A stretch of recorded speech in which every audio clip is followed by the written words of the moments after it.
afternoon. Welcome to Tribune News on Q, your go-to afternoon news source, only here at the Daily Tribune. We're now live at Daily Tribune's Facebook page, Daily Tribune PH on YouTube, and a Daily Tribune official on TikTok. For today's headlines. The fatalities after the MV Trisha Kirsten 3 sank in Basilan have reached 57 after personnel from the Philippine Coast Guard recovered 3 more bodies during search operations. Phase 1 of the rehabilitation of EDSA, Metro Manila's busiest thoroughfare, is targeted for completion in July, Public Works Secretary Vince Dizon said on Monday. Former Senator Ramon Bong Revilla Jr. on Monday refused to enter a plea to the malversation charge linked to the alleged 92.8 million peso Bulacan flood control project before the Sandigan Bayan. Public Works Secretary Vince Dizon announced on Monday that he will sign a new department order making the appointments and promotions of DPWH officials performance-based rather than reliant on political referrals. Mayor Benjamin Magalong stressed on Monday that the campaign to protect children against online sexual abuse and exploitation must strengthen its implementation.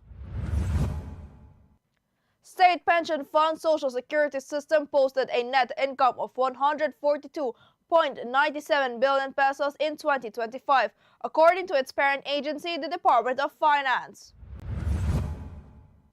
The Walt Disney Company's live-action remake of Snow White has emerged as one of the studio's most significant financial setbacks in recent years.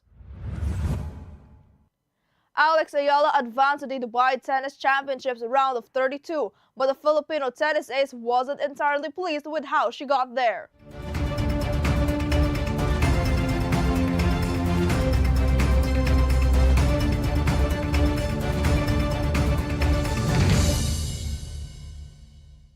Today is the 16th day of February 2026, Monday, and I'm Eliana Lacap, bringing you today's top stories. Let's get started. The fatalities after the MV Trisha Kirsten 3 sank in Basilan have reached 57 after personnel from the PCG recovered 3 more bodies during search operations.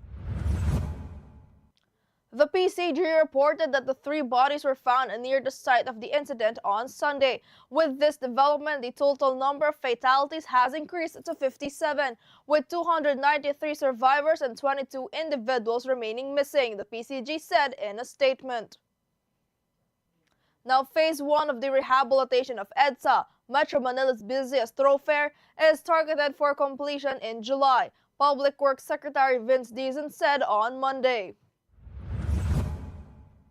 In a press conference, Dizon said Phase 1 covering Rojas Boulevard to Orense is already nearly 50% complete. The EDSA rehabilitation began on December 24th of 2025, with all reblock work and asphalt overlay of busway lanes conducted 24 hours a day until 4 a.m. on January 5th, 2026.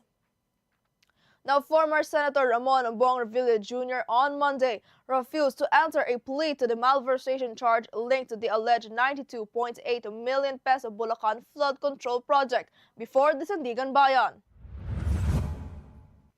As a result, the court's 3rd Division entered a not guilty plea on his behalf during the arraignment. His co-accused Department of Public Works and Highways accountant Juanito Mendoza also pleaded not guilty to the same charge. Now, Public Works Secretary Vince Dizon announced on Monday that he will sign a new department order making appointments and promotions of Department of Public Works and Highways officials performance-based rather than reliant on political referrals.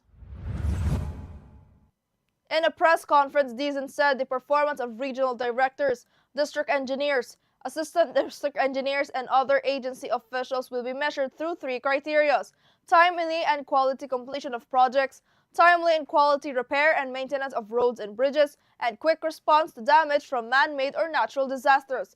The performance of the officials will be reviewed annually, Dizon added. Now, during the flag rites at the Baguio City Hall on 16th of February 2026, Mayor Benjamin Magalong stressed that the campaign to protect children against online sexual abuse and exploitation must go beyond paperwork and words and be actively implemented. The city government of Baguio received a copy of a manual focused on the campaign. The DOJ, through the DOJ Assistant Secretary for the Interagency Council Against Trafficking, turned over the document to the local government unit to localize and strengthen protection against online sexual abuse and exploitation of children.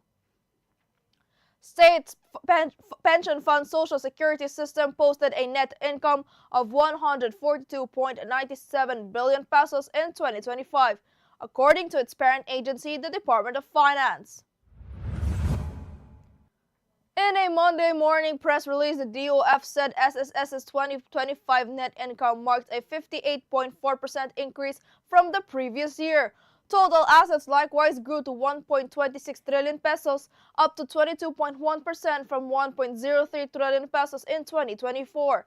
The DOF said the SSS Reserve Fund, its primary safeguard to ensure pensions and benefits are paid out to members, surpassed the 1 trillion peso mark last year. That the Philippine shares ended in negative territory, with the PSEI falling to 0.58% to 6,347.59.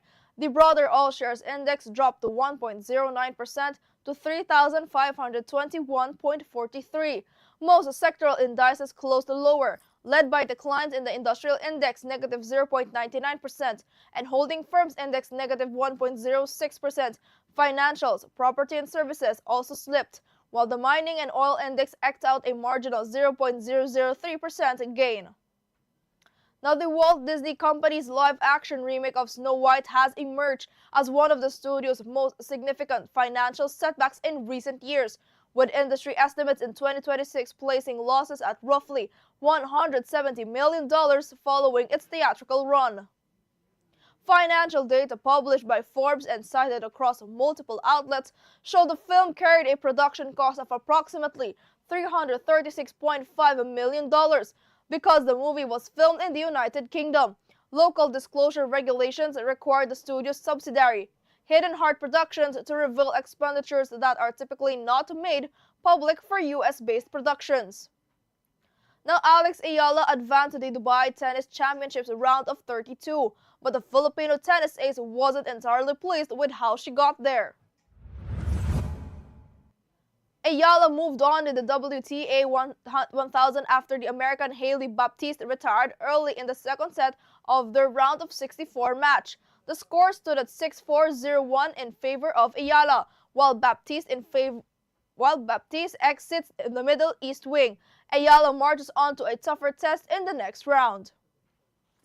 Katribo, did you know on February 16, 1899, Apolinario Mabini, chief advisor to President Emilio Aguinaldo and concurrently Secretary of Foreign Relations of the First Philippine Republic, wrote from Malolos to Dr. Garicano Apacible in Hong Kong to report the outbreak of open hostiles between Filipino and American forces on February 4, 1899.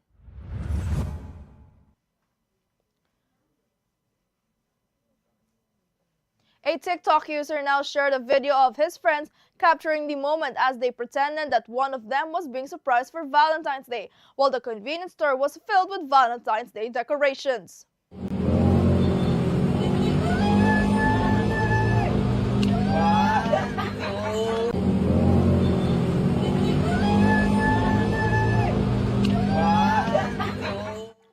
That's all for now. Join us again at 4:30 p.m. still here on Daily Tribune's Facebook page, Daily Tribune PH on YouTube, and the Daily Tribune Official on TikTok.